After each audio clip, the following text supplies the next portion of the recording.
galera do canal, tá começando mais um podcast Fala Cristão. Hoje nós estamos aqui com eles, Alexandre, Rony, Coser. Um prazer ter vocês aqui. E eu queria ver com vocês, um pouco de tudo que nós vamos falar. Hoje a palavra é com o nosso querido Rony, que está aqui com a gente e vai falar um pouco sobre a teologia, sobre alguns temas diferentes. Nós vamos separar em blocos, pessoal. Então, para você que está em casa aí, esse podcast ele vai estar separado em vários blocos, que a gente vai fazer ao longo das semanas, porque os temas são temas mais, como nós podemos dizer, mais sólidos. Então, há um tempo para você digerir, tá certo? De uma semana aí para você entender tudo, beleza? Então, eu vou passar aqui primeiro a palavra para o Rony, para ele se apresentar para vocês, e depois o Alexandre também, ele vai se apresentar, tá bom? Rony, fique à vontade.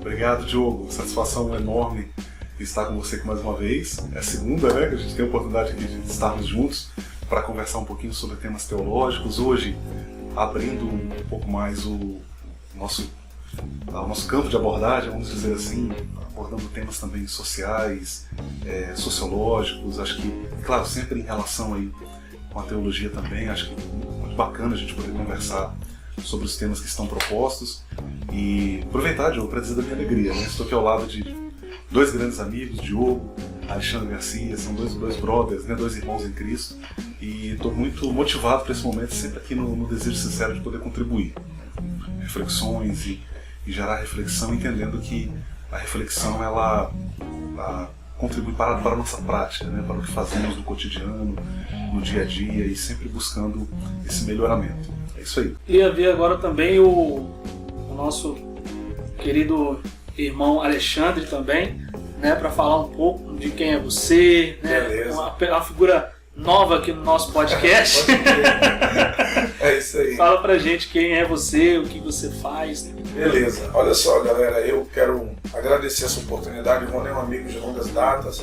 Diogo, tô conhecendo agora. Parabéns pelo trabalho.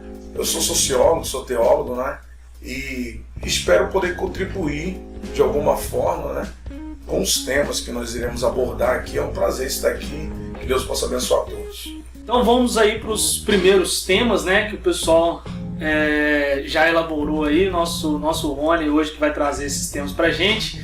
Então vamos colocar o Rony aqui para estar trazendo isso. E aí ele vai falando para a gente e a gente vai conversando, tá bom, gente? Então vamos lá. Então tá bom, Diogo, Alexandre e os nossos internautas que estão nos acompanhando. O primeiro tema é quente, Diogo? Isso aí, super quente. É um tema que eu queria até ver, porque o pessoal esquecemos de falar, porque aqui nós estamos fazendo uma collab, repensando o meu cristianismo. Sim. Obrigado, Diogo. Boa. Pois e o primeiro assunto é desigrejados. A gente vai colocar isso. Eu quero, claro, começar ouvindo o Alexandre. É um tema, está em alta, Diogo? É um tema bem interessante. E, afinal de contas, acho que a gente poderia começar, Alexandre, definindo o que é essa palavra que hoje é tão usada, desigrejados, o que isso significa, qual a nossa avaliação, qual a sua avaliação como teólogo, enfim, e por outras perspectivas. Por favor, sua contribuição. Beleza, vamos lá. Na realidade, esse fenômeno já vem acontecendo há algumas décadas, Então isso não é algo novo. Ele se tornou mais perceptível principalmente após o advento da internet, das redes sociais. E na realidade eu quero fazer uma contrapartida, porque geralmente os cristãos eles apedrejam, apontam os desigrejados e satanizam esses indivíduos. Na realidade eu prefiro olhar a igreja, o porquê. Inclusive, na minha homilia, no último domingo, eu disse, será que a porta de saída da igreja, do fundo da igreja não é mais larga do que a porta de entrada? E por que esse fenômeno tem acontecido em várias denominações, em várias instituições? Então, eu acredito que nós precisamos repensar o nosso posicionamento. O porquê desse fenômeno? Porque se existe esse fenômeno, aí eu vou entrar na ideia de causa e efeito. Provavelmente Porque a igreja ela não tem se posicionado da forma que deveria se posicionar. A igreja não tem, eu acredito que muitas instituições elas não têm maturidade, nem acerca da palavra, nem espiritualmente falando, para tratar as grandes mazelas dos indivíduos que se aproximam da instituição em si. Porque na realidade hoje, quando uma pessoa chega na igreja, ela traz toda uma carga histórica. Uma carga histórica, talvez indivíduos que vêm de um lar totalmente destruído, psicologicamente, socialmente, economicamente, não falo nem espiritualmente, mas dentro desses aspectos, traz esse indivíduo e muitas vezes esse líder religioso, esse corpo de líderes da igreja não está devidamente preparado para lidar com aquelas mazelas psicológicas, aqueles traumas sociais. Eu acredito que a igreja ela tem culpa, vou dizer assim, ela tem culpa para que esse fenômeno nos últimos 25 anos ele venha ocorrer com tanta frequência. E hoje você entra na internet, é uma celeuma, você vê as pessoas falando, assim, reclamando, reivindicando, tá? Justamente reivindicando essa ausência de discernimento, não só dos líderes da igreja, não só dos pastores, mas da igreja como um todo. Será que a igreja está preparada para receber uma pessoa que vem de uma instituição como de matriz afro-brasileira, descendente, de uma religião da Umbanda, uma pessoa que resolve acolher essa pessoa sem que o discurso seja um discurso de ódio, sem que o discurso seja um discurso arrogante, prepotente, excludente, justamente. Então, eu vejo, Diogo, a questão, Alexandre, desse movimento, não sei se eu posso nem usar essa palavra, porque, pelo menos em relação ao movimento pentecostal, que é a minha tradição. Sim, e claro. que a gente estuda, sim, a gente sempre busca identificar elementos comuns que são definidores, né? Apesar do pentecostalismo ser vamos usar essa expressão, um grande guarda-chuva que abriga uma variedade enorme, né? Mas há elementos definidores. Não sei se eu posso falar nos mesmos termos em relação a esse movimento dos desigrejados, mas você coloca algo muito interessante, Alexandre, porque é fato que esse movimento é reativo. Sim, ele é reativo. Então, algo acontece internamente, e nós como homens da igreja, somos membros de igreja, obreiros, enfim, a gente precisa estar aberto realmente, penso eu, a entender. Acho que a sua abordagem era muito feliz, Alexandre. E a própria expressão desigrejados, ela também é pejorativa. Pejorativa, porque quem está nessa condição, eu tenho um amigo meu que é assim, que fala, olha, eu me defino como cristão, eu não oro regularmente, cultivo a minha espiritualidade, oro com a minha família. Recentemente eu conversava com um amigo assim, Alexandre, ele dizia, olha, quando eu tentei voltar a frequentar uma igreja, não consegui, porque eu tenho muita dificuldade com o discurso religioso e outros problemas mais. E então eles não se definem dessa forma, porque eles entendem a igreja de modo mais expansivo. Sim. A igreja para além dos limites institucionais. Então eu acho que isso tem que ser levado em conta. Na mesma medida também, Alexandre, que eu acho que a gente precisa também ponderar, se de um lado quem está vinculado a uma instituição critica irrestritamente, mas a defesa irrestrita também, acho que também não é prudente. Sim. Porque há problemas também. Sim. A gente sai de uma realidade, vai para outra, você se depara também com outros desafios. Né? Eu recentemente conversava com uma amiga, a gente falava sobre isso, né? Eu já cogitei a possibilidade de reduzir a minha vivência religiosa à esfera do particular, me desligar da instituição. Aí ela ponderou e falou assim, olha, mas eu acho que essa vivência comunitária, ela é muito importante. Então tem pessoas, Alexandre, que estão fora da igreja e negam essa importância da vivência comunitária, que eu acho que já é um outro extremo. Sim, porque dentro da eclesiologia mesmo, a coinonia é uma das bases como chama a comunhão, né? Então, essa vivência comunitária. Justamente, você, por exemplo, na nossa comunidade, na Igreja Evangélica Batista lá, do bairro Grande Vitória, do qual nós reunimos, após a escola bíblica dominical, nós temos um café coletivo.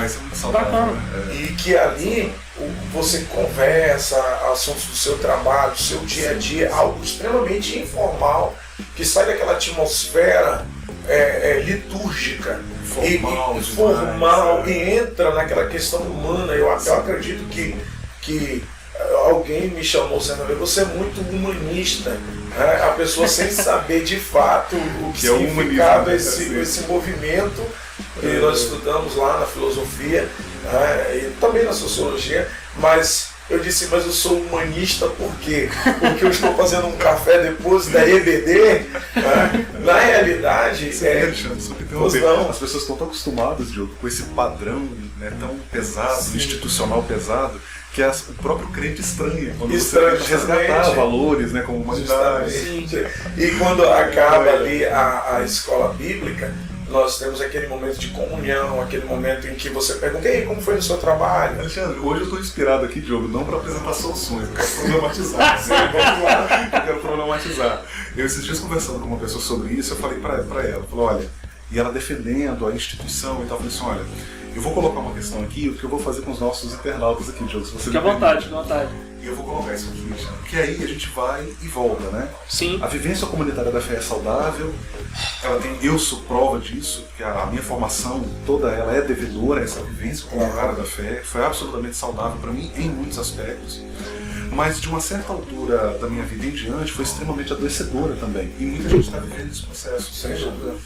E aí eu lembro de uma fala que eu ouvi do Ricardo Gondim há mais de 15 anos atrás. Eu tenho algumas reservas em relação ao Ricardo, isso não é pessoal, obviamente. Não, é uma questão de opinião, né? Isso não é pessoal, obviamente, é divergências de ideias, mas o Ricardo, ele tem um pastor, inclusive, de uma igreja, ele tem uns insights assim fantásticos, né? Sermões maravilhosos.